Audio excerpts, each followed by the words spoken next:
आज के इस वीडियो में हम कुछ एग्जांपल्स देखेंगे कि आप कॉनिकॉइड का सेंटर किस तरीके से पता लगा सकते हैं। एंड ये जर्नल जो चैप्टर का नाम है वो है the general equation of second degree and it's reduction. तो एग्जांपल्स से स्टार्ट करेंगे और मैं साथ के साथ आपको बताती रहूँगी कि किस तरीके से मतलब क्या वर्किंग रूल है। तो देखिए फर्स्ट जो एग्जाम्पल है that is find the centre of following conicoid. और यहाँ पर हमें एक इक्वेशन गिवन है 3x² + 5y² + this and this is equals to 0। तो फर्स्ट स्टेप क्या है कि ये जो जर्नल ये हमारे पास जो मैंने यहाँ पर लिखा है ax² + by² + में दिस, ये जो मैंने यहाँ तक लिख रखा है ये हमारे पास जर्नल इक्वेशन होती है कॉनिकॉइड की and it is of second degree. तो फर्स्ट स्टेप यही है। आपको मेंशन करना है this is the general equation of second degree and compare करना है, इस इक्वेशन को इससे कंपेयर करना है। तो यहाँ से आपको a b c देन बाकी की f g h ये सारी वैल्यूज़ u v w इन सब की वैल्यूज़ हमें मिलेगी, इवन d। तो इन सब की वैल्यूज़ का यूज़ करके हमें सेंटर पता लगाना है। तो पहला स्टेप क्या हुआ कि जर्नल इक्वेशन से कंपैरिजन करना है जो भी आपको इक्वेशन कॉनिकॉइड की एग्जाम्पल में गिवन हो। Then let the given conicoid be f(x, y, z) is equals to 0। तो नेक्स्ट सेकेंड स्टेप में हमें d की वैल्यू को निकालना है और d का जो की वैल्यू को निकालने का तरीका है दिस रिप्रेजेंट डायमीट्रल प्लेन। और अभी मैं बताऊंगी कि वो क्या होता है। तो इसको निकालने का तरीका जो है you have to find the determinant of इस तरीके से AHG HBF GFC। तो बेसिकली डायगोनल पे ABC का कोएफिशिएंट ABC रहता है एंड HNH यहाँ पर सेम है, जी की वैल्यू यहाँ पर सेम होगी दोनों जगह पर और एफ एंड एफ की वैल्यू ये होगी। तो जो कंपैरिजन हमने किया था वहाँ से A B C F G H की वैल्यू को हम निकालेंगे और यहाँ पर पुट करेंगे और सिंपल इसका जो आंसर इसका डिटर्मिनेंट निकालेंगे तो वो आ गया 36 which is not equals to 0।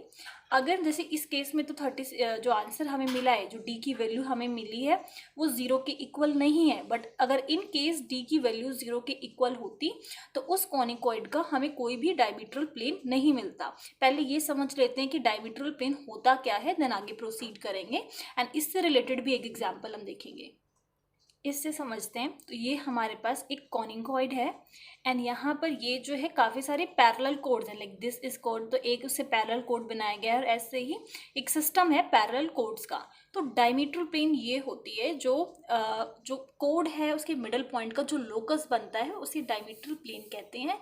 या फिर सिंपल वर्ड्स में बोलें तो कॉनिकॉइड का जो मिडल प्लेन बनता है, जो मिडल में प्लेन होता है उसे हम बोलते हैं डायमीट्रल प्लेन। और जो इसकी डेफिनेशन है वो कुछ इस तरीके से है, the locus of the middle point of A system of parallel codes. जो कोड्स हमने ड्रॉ किए हैं अगर उसके मिडल पॉइंट का लोकस बनाएं तो हमें जो प्लेन मिलता है उस प्लेन को हम बोलते हैं diametral plane. And in case जो डी की वैल्यू है ये वही डी का फॉर्मूला था, this D is equals to this, और अगर डी की वैल्यू जो है वो 0 हो जाती है तो उस केस में कॉनिकॉइड के पास कोई भी डायमीट्रल प्लेन नहीं होता। अब क्योंकि इस केस में डी की वैल्यू जो हमें मिली है that is not equals to 0, तो आगे का जो वर्किंग रूल है वो कुछ इस तरीके से है कि हमें क्या करना है 1/2 curly F by curly X is equals to 0 ये करना है। मतलब जो फंक्शन हमें गिवन था उसको x के रिस्पेक्ट में डिफ्रेंशिएट करेंगे एंड देन हमें उसको 0 के इक्वल इक्वेट करना है। सो अगेन y के साथ भी यही सेम एंड z के साथ भी यही सेम। तो ये वर्किंग रूल है कि किस तरीके से हम कॉनिकॉइड का सेंटर निकाल सकते हैं। तो आप यहाँ पर देखेंगे कि curly F by curly X half curly F by curly X is equals to 0, हमने इसको इक्वेट कर रखा है, देन दिस एंड दिस। ठीक है, तो ये यही सेम चीज़ हमने सेंटर निकालने के लिए की है। देन ये जो इक्वेशंस हमें मिलेंगी उसको हमें सॉल्व करना है। और क्योंकि सेंटर का जो कोऑर्डिनेट होगा, अगर हमें सेंटर पता करना है, if this is a centre, तो एक्स वाई जेड की वैल्यू को पता करेंगे, इसके कोऑर्डिनेट्स को पता करेंगे। वापस से अपने एग्जाम्पल पे आ जाते हैं। तो जब हमने इसको इक्वेट कर दिया 0 से, अब इसको हमने x के रिस्पेक्ट में डिफ्रेंशिएट करना है। यहाँ पर देखिए दिस विल बी 6x हो जाएगा, ये 0 हो जाएगा, ये 0 हो जाएगा, जिसमें भी x नहीं है बाकी सारी टर्म 0 हो जाएंगी। तो यहाँ पर 6x जो होगा और हाफ भी आगे लगा हुआ है, हाफ करना है ना उसका, तो 3 हो जाएगा, 3x। देन तीनों इक्वेशंस को मतलब कि सॉल्व करने के बाद हम क्या करेंगे एक्स वाई जेड की वैल्यू निकाल लेंगे और ये रिक्वायर्ड कोऑर्डिनेट हो जाएगा सेंटर का। अब नेक्स्ट एग्जांपल पे आ जाते हैं। सेम उसी तरीके से है कि सेंटर पता करना है, थोड़ा सा यहाँ पर डिफरेंस है वो मैं आपको बताऊंगी कि कैसे। तो सेंटर पता करना है कॉनिकॉइड का, तो सेम पहला काम वही है कि जो हमारी जर्नल इक्वेशन है उससे कंपेयर करेंगे and A B C D FGH, UV, W इन सब की वैल्यूज़ को निकाल लेंगे। अब सेकेंड स्टेप क्या होता था कि जो D है उसकी वैल्यू निकालेंगे एंड चेक करेंगे कि वो नॉट इक्वल्स टू 0 है या फिर is equals to 0। Not equals to 0 होने पे किस तरीके से करना है वो पहला एग्जाम्पल था।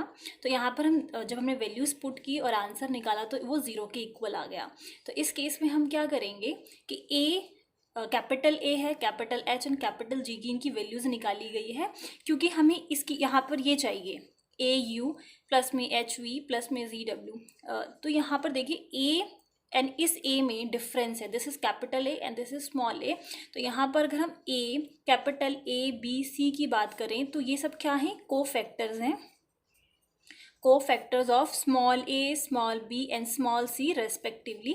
इनकी वैल्यूज़ को कैसे निकालेंगे, सपोज हमें कैपिटल A की वैल्यू निकालनी है तो वो किसका को फैक्टर है, A का को फैक्टर है।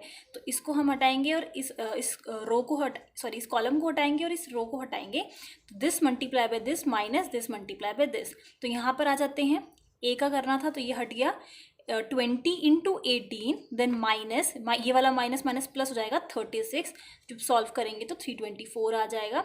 इसी तरीके से कैपिटल H इज़ अ को फैक्टर ऑफ स्मॉल h और ये जो है को फैक्टर है स्मॉल g का। इनकी वैल्यूज़ को निकाल लेंगे, जैसे g यहाँ पर है आपका तो इसको और इसको हटाएंगे, 6 इंटू 6 36 मतलब माइनस 36 और ये से मल्टीप्लाई होगा तो 0, तो यहाँ पर आ गया माइनस 36। अब इनको निकाला इसलिए है क्योंकि हमें इसमें वैल्यू पुट करनी है, हमें निकालनी है वैल्यू AU प्लस में HV और इसकी, और UV इनकी वैल्यूज़ जो स्मॉल लेटर्स हैं इनकी वैल्यू हमें यहाँ से मिल जाएगी कंपैरिजन से, और इसका आंसर हमें निकालना है। तो इसका आंसर हमें ये चेक करना है कि वो नॉट इक्वल्स टू 0 आता है या इज इक्वल्स टू 0 आता है, उसके अकॉर्डिंगली जो हमारा आंसर है वो वेरी करेगा। तो यहाँ पर सिंस ये आपको नहीं लिखना, यहाँ पर दिस इज नॉट, ये नहीं लिखना, सिंस ये लिखेंगे कि D is equals to 0 and this value is not equals to 0। हमें जो सेंटर मिलेगा वो इनफाइनाइट डिस्टेंस पे मिलेगा, मतलब कि फाइनाइट डिस्टेंस पे सेंटर ना मिलके हमें जो सेंटर है वो किसी इनफाइनाइट डिस्टेंस पे मिलने वाला है। एंड जो कॉनिकॉइड है, जो भी गिवन कॉनिकॉइड है, या फिर हो सकता है उसका कोई सेंटर ही ना हो।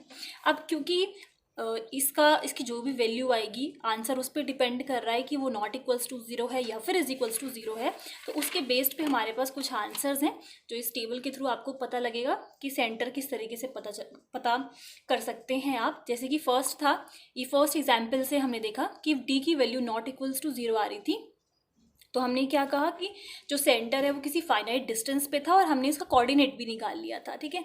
तो कॉनिकॉइड क्या हो सकता है वो यहाँ पर है।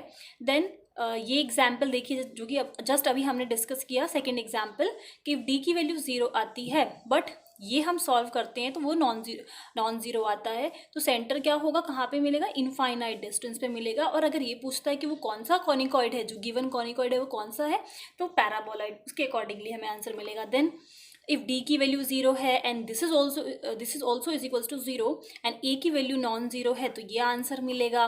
Then A B C F G H इन सब की वैल्यू जो है सबकी वैल्यू जो है 0 है, बट ये हम निकालते हैं तो नॉन ज़ीरो आता है तो अलग रिजल्ट मिलेगा। एंड अगर इसकी वैल्यू सबकी वैल्यू 0 है बट ये जो है आपस में इक्वल है तो हमें अलग आंसर मिलेगा। तो ये जो टेबल है इसके बेस्ड पर हम अपने सेंटर्स को बता सकते हैं। सो आई होप आपको ये दोनों एग्जाम्पल्स क्लियर हैं। आगे की वीडियो में हम आगे डिस्कस करेंगे। आपको कोई डाउट है तो आप लोग मुझे कमेंट सेक्शन में बता सकते हैं। And thank you for listening.